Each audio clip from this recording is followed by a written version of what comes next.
आज हम बाबा गुरबचन सिंह जी के जीवन से जुड़ी एक बहुत ही दिलचस्प कहानी पर गौर करेंगे। ये कहानी हमें एक ऐसी सीख देती है जो आज भी उतनी ही मायने रखती है।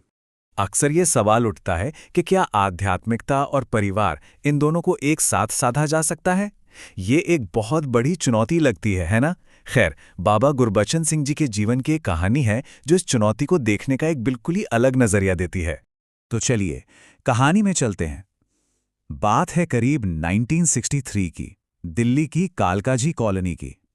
वहां एक बेहद श्रद्धालु जोड़ा रहता था, भगवान दास जी, जिन्हें प्यार से लोग दीवाना भी कहते थे, और उनकी पत्नी। अब ये जो जोड़ा था, ये भक्ति में पूरी तरह डूबा हुआ था। उनकी जिंदगी का केंद्र थे सेवा, सुमिरन और सत्संग। मतलब उनके लिए असली खुशी का स्रोत यही सब था। लेकिन भक्ति के इस रास्ते पर उनके सामने एक दुविधा खड़ी थी।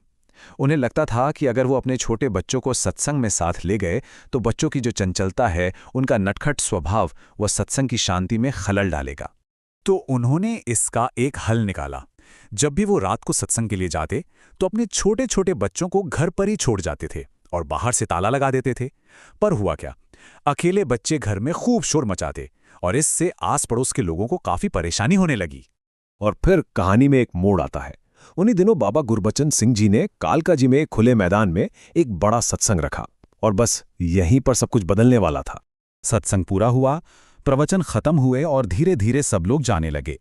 पर ये जोड़ा सेवा में लगा रहा। जब लगभग सब जा चुके थे तब ये दोनों नमस्कार करने के लिए आगे बढ़े। और जैसे उन्होंने नमस्कार किया, सद्गुरु ने उनकी तरफ देखा और एक बहुत ही सीधा सा सवाल पूछा, आप दोनों तो यहां हैं, लेकिन बच्चे कहाँ हैं? यह सवाल, बस यही एक सवाल था जिसने उस पूरी स्थिति को सबके सामने लाकर रख दिया। गुरु का यह सवाल सुनकर वहां के एक मुखी महापुरुष को थोड़ी हिम्मत मिली। उन्होंने बड़े अदब से प्रार्थना की और सारी बात बताई। उन्होंने कहा कि पड़ोसियों को बच्चों के शोर से कितनी दिक्कत होती है और इससे निरंकारी मिशन की छवि पर भी गलत असर पड़ रहा है, क्योंकि एक तरफ तो मिशन गृहस्थ जीवन को प्राथमिकता देता है और दूसरी तरफ ये जोड़ा अपनी जिम्मेदारियों से मुंह मोड़ता दिख रहा है। अब देखिए, बाबा गुरबचन सिंह जी ने उन्हें डांटा नहीं, बल्कि उन्होंने बड़े प्यार से एक मुश्किल हालात को सिखाने के एक मौके में बदल दिया।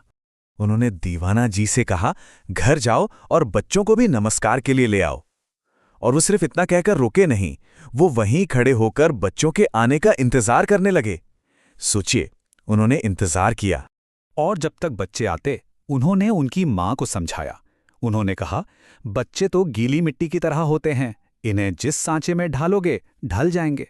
उन्होंने आगे कहा कि अगर आप बच्चों को सेवा, सत्संग और सुमिरन से जोड़कर रखोगे तो वह खुद ब खुद अनुशासन और मर्यादा सीख जाएंगे और इस तरह घर भी स्वर्ग बन जाएगा और आस पड़ोस में भी मान सम्मान मिलेगा। थोड़ी देर में दीवाना जी बच्चों को लेकर आ गए। बच्चों ने खुशी खुशी नमस्कार किया और तब हुजूर ने बच्चों को भी आशीर्वाद दिया और समझाया, मम्मी डैडी के साथ संगत में आना है और चुपचाप बैठ के संगत सुननी है। मतलब उन्होंने बच्चों को भी इस हल का हिस्सा बनाया। ये एक ऐसा पल था जिसने उस परिवार के लिए सब कुछ बदल दिया। और ये जो सीख थी, ये सिर्फ उस परिवार तक ही सीमित नहीं थी। ये एक बड़े फलसफे का हिस्सा है जिसे निरंकारी राजमाता जी ने भी बड़े खूबसूरत तरीके से समझाया। जब वो सब कार में बैठ रहे थे तो जाते जाते राजमाता जी ने भी उस जोड़े को आशीर्वाद देते हुए समझाया।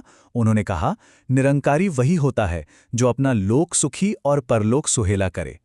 इसका मतलब है कि एक सच्चा भक्त वही है जिसका पारिवारिक जीवन सुखी हो, क्योंकि इसी से आध्यात्मिक कामयाबी की नींव रखी जाती है।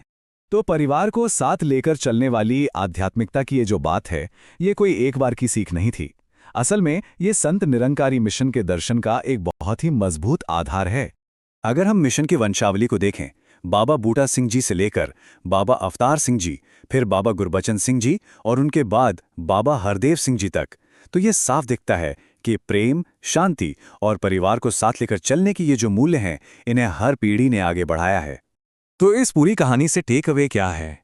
देखिए, ये सिर्फ एक परिवार की कहानी नहीं है। ये इस बारे में है कि कैसे गुरु के मार्गदर्शन के छोटे छोटे पल भी एक बहुत बड़ी और गहरी सीख दे जाते हैं।